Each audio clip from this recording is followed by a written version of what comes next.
नमस्कार दोस्तों, मैं विमलेश गौतम और आप देख रहे हैं ट्रिपल बी ओवरसीज़। दोस्तों, अभी सेमिनार के माध्यम से या उससे पहले वीडियो के माध्यम से हमने आपको एक पॉइंट बताया था कि हम लोग एक कंज्यूमर लोन की फैसिलिटी शुरू करने वाले हैं बहुत जल्दी फ्यूचर में, और इसके अलावा एमआरपी भी फिक्स करने वाले हैं बहुत जल्दी फ्यूचर में। सो दोस्तों, ये दोनों पॉइंट ऐसे हैं जिसके लिए काफ़ी लोग इंतज़ार कर रहे हैं और हमारा पूरा प्रयास है धीरे धीरे करके हम उस स्टेज पर आने वाले हैं। इसके बारे में कुछ इन्फॉर्मेशन देनी थी जिससे कि जो लोग प्लानिंग करने वाले हैं वो प्लानिंग कर सकते हैं। और सबसे महत्वपूर्ण चीज़ ये होती है कि अगर प्लानिंग ढंग से हो गई तो फिर उस चीज़ को अचीव किया जा सकता है। दोस्तों, जैसे एमआरपी के ऊपर हमने बताया था, एमआरपी के ऊपर मैं आपको एक चीज़ और क्लियर कर दूं कि अभी तक जो भी प्रोडक्ट हैं, चाहे वो किसी भी कंट्री के हों, अभी किसी भी एजेंसी में कोई एमआरपी फिक्स नहीं है। और इसके ऊपर हम काम कर रहे हैं कि कोई भी कैंडिडेट, जैसे अगर सपोज़ कीजिए हम बात करते हैं स्टडी वीज़ा की बात करते हैं, तो पता है कि सिंगापुर में डिप्लोमा हॉस्पिटलिटी मैनेजमेंट कितने में होता है, सबको पता होता है। वो एक प्रकार से ऑन एवरेज एक जैसा ही होता है, थोड़ा प्लस माइनस हो सकता है 19-20, लेकिन बहुत ज़्यादा डिफरेंस नहीं आता है।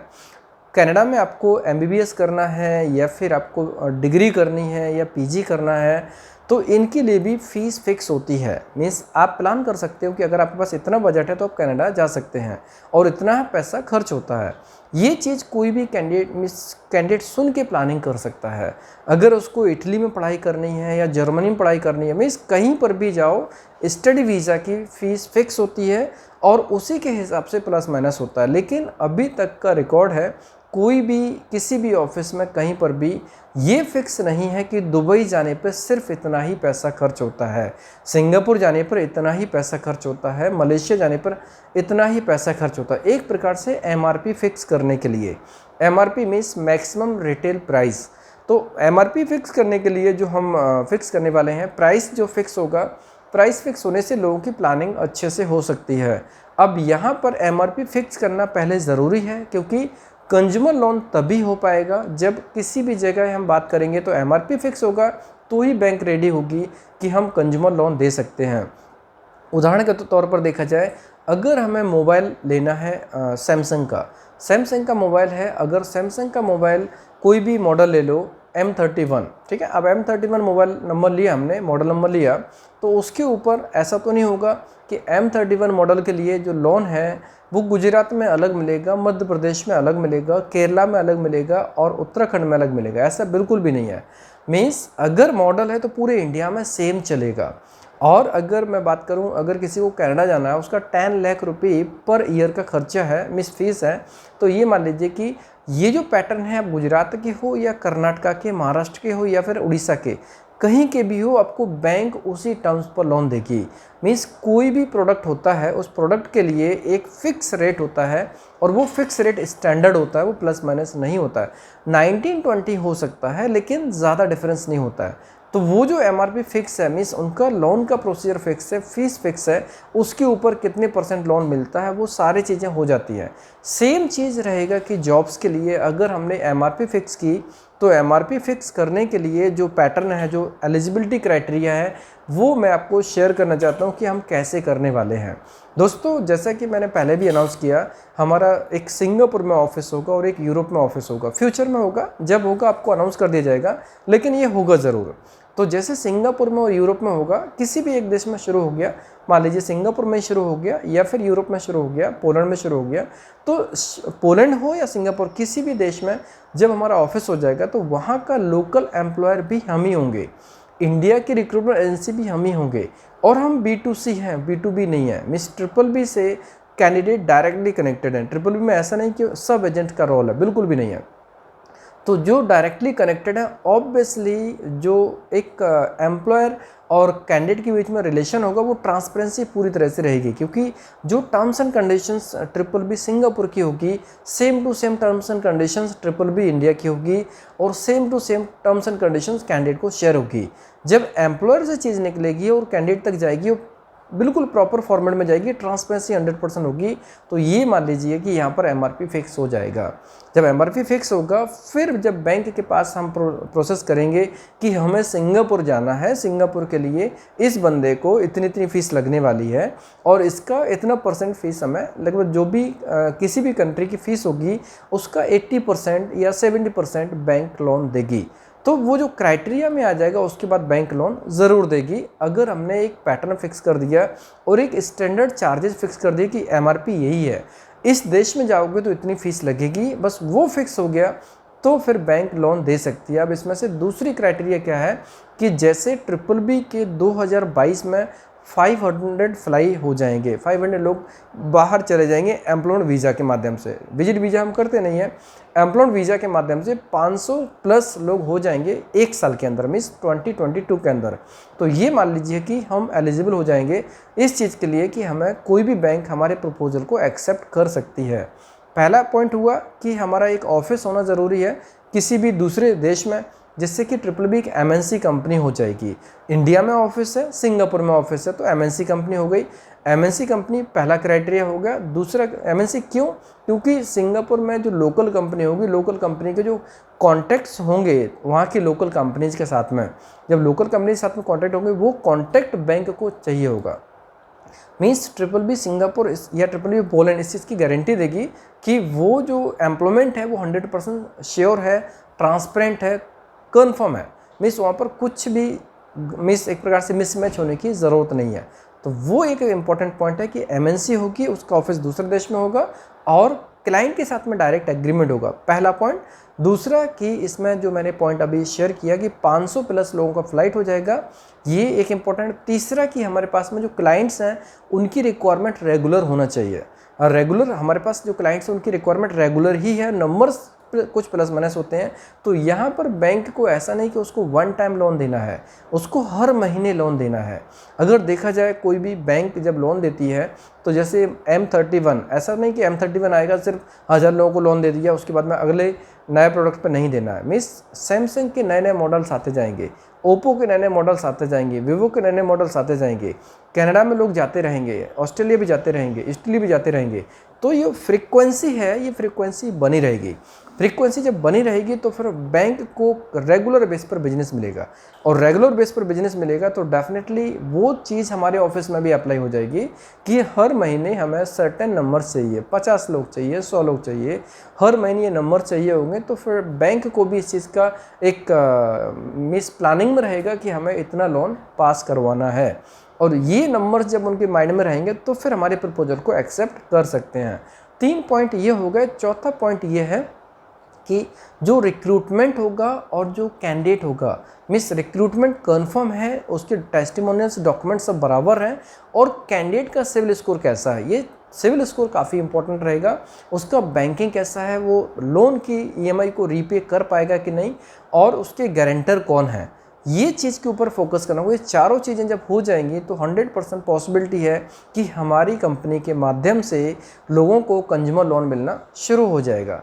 दोस्तों मैं इसको रिपीट करता हूँ मैं कि इसमें सबसे महत्वपूर्ण चीज़ क्या है कि पहले हमें MRP फिक्स करनी होगी।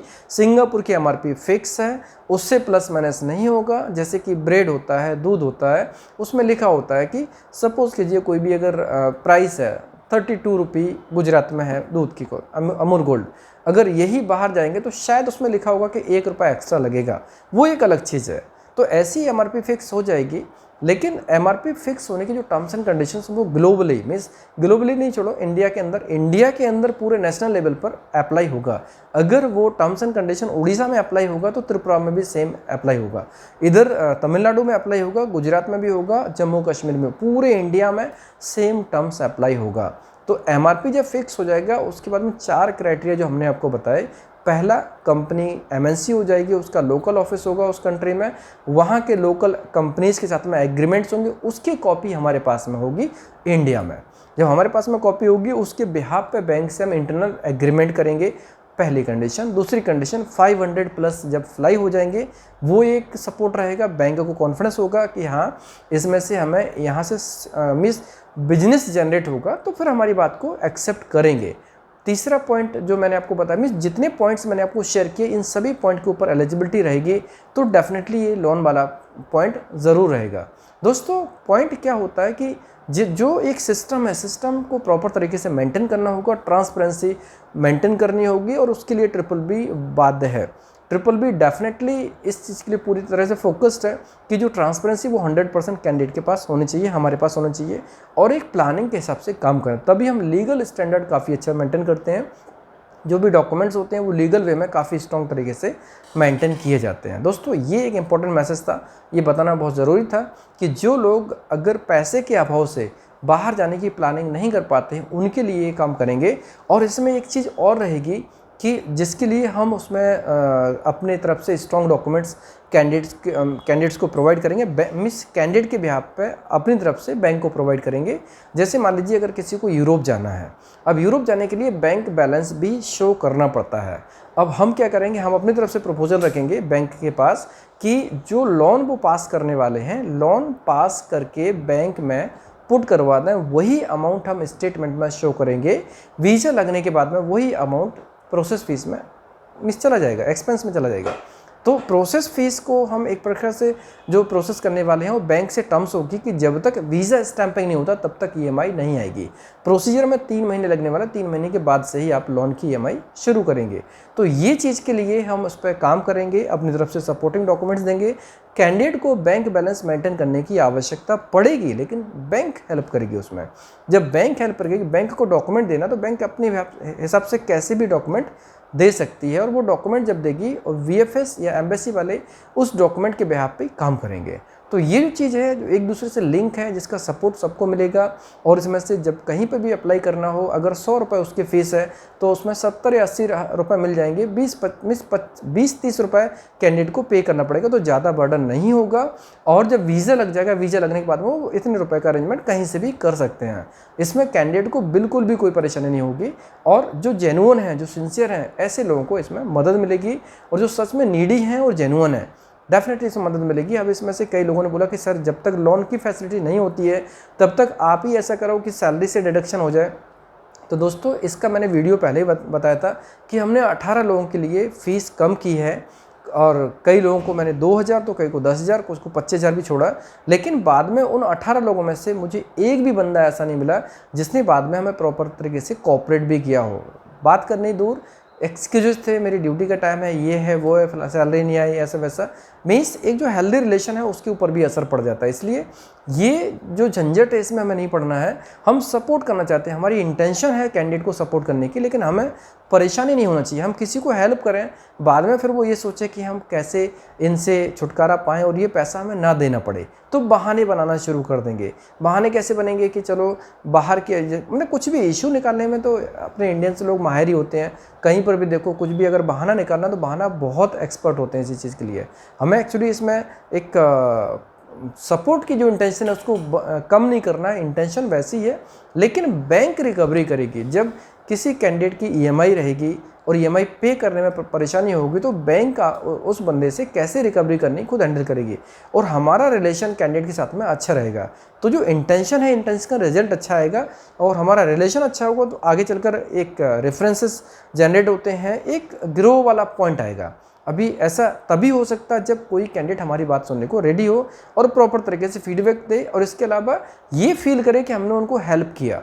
और हेल्प के लिए जो एक भावना होती है वो भावना रहेगी, तभी कंपनी ग्रो करेगी। तो इस चीज़ के लिए इस पर पूरा वर्कआउट किया कि MRP कैसे फिक्स करनी है, लोन की फैसिलिटी को कैसे लागू करवाना है और कौन कौन सी चीज़ों की आवश्यकता, उसके डॉक्यूमेंट्स हम तैयार करवाएंगे। दोस्तों प्लानिंग बहुत कुछ है, कैंडिडेट को जितना हो सकता है उतना सपोर्ट करने के लिए हम ज़रूर सपोर्ट करेंगे। सिर्फ उन लोगों को जो इंटरेस्टेड हैं, नीडी हैं, मैच्योर हैं, जिनके अंदर बाहर जाने की लगन है, प्लस अगर कोई हेल्प करे तो उसके बदले में एक फीलिंग, कृतज्ञता की भावना भी है, ऐसे लोगों को डेफिनेटली हम सपोर्ट करेंगे।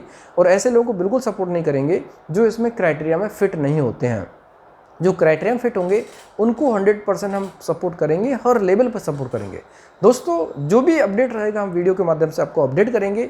आपसे निवेदन सिर्फ ये है कि आप चीज़ों को अपडेटेड रखें और जो भी हम प्रोसीजर बताते हैं उसके ऊपर आप फॉलो करें कॉलिंग करना हो, अगर आपको इंक्वायरीज करना हो तो वर्किंग टाइम में ही कॉल करें। वर्किंग टाइम 11 बजे से लेकर शाम के 5 बजे के बीच में आप कॉल करें, आपको पूरा आंसर मिलेगा, सपोर्ट मिलेगा। अगर आपको कॉल करने में मिस अगर कॉल आंसर नहीं होता तो एक बार की जगह 2 बार कॉल करेंगे, लेकिन 10 बार कॉल नहीं करेंगे। जो 10 बार कॉल करता है ऐसे बंदे को हम प्रोसेस नहीं करते हैं, क्योंकि जिसके अंदर धैर्य नहीं होता उसको बाहर जाने की एलिजिबिलिटी क्राइटेरिया में नहीं रखा जाता है। धैर्य होना बहुत ज़रूरी है। जिसके अंदर धैर्य है वही इंसान बाहर जाने के लिए योग्य इंसान होता है, और जो योग्य नहीं होता उसको हम पुट नहीं करते हैं। इसलिए एक बार या 2 बार कॉल करें, उसके ज़्यादा कॉल करना बिल्कुल अच्छा नहीं होता है। सपोर्ट आपको 100% मिलेगा। प्लस ऑडियो कॉल ना करें, व्हाट्सअप ऑडियो कॉल बिल्कुल नहीं, व्हाट्सअप वीडियो कॉल बिल्कुल नहीं, सिर्फ नॉर्मल वॉइस कॉल करेंगे 11 से लेकर 5 के बीच में, आंसर जरूर मिलेगा। और संडे के दिन प्लीज़ कॉल नहीं करेंगे, आपको पूरा सपोर्ट मिलेगा, और जितना हो सकता है उतना बेस्ट सपोर्ट मिलेगा आपको, लेकिन टाइमिंग से करेंगे। अगर आपको कुछ इन्फॉर्मेशन लेनी है तो आप व्हाट्सएप पे पूरी इन्फॉर्मेशन लिखेंगे। कई बार इस चीज़ को बोला जाता है कि आप व्हाट्सएप पे पूरी इन्फॉर्मेशन लिखो, फिर भी लोग हाय हेलो करके मैसेज करते हैं। सो दोस्तों, ये आपको सुधारना होगा, इससे आपको ही फ़ायदा होगा। डेफिनेटली आपको जो कॉलिंग करेगा, कॉलिंग करने का पर्पज़ पूरा हो जाएगा। दोस्तों, अपडेट आपको करते रहेंगे। वीडियो कैसा लगा, पसंद आए तो लाइक कीजिए, कमेंट्स कीजिए, शेयर कीजिए। हमारे वीडियोस को लगातार देखने के लिए चैनल को सब्सक्राइब कीजिए, घंटी वाला ऑप्शन जरूर दबाएं, जिससे कि आपको आने वाले सारे वीडियोस के नोटिफिकेशन सबसे पहले मिलेंगे। धन्यवाद।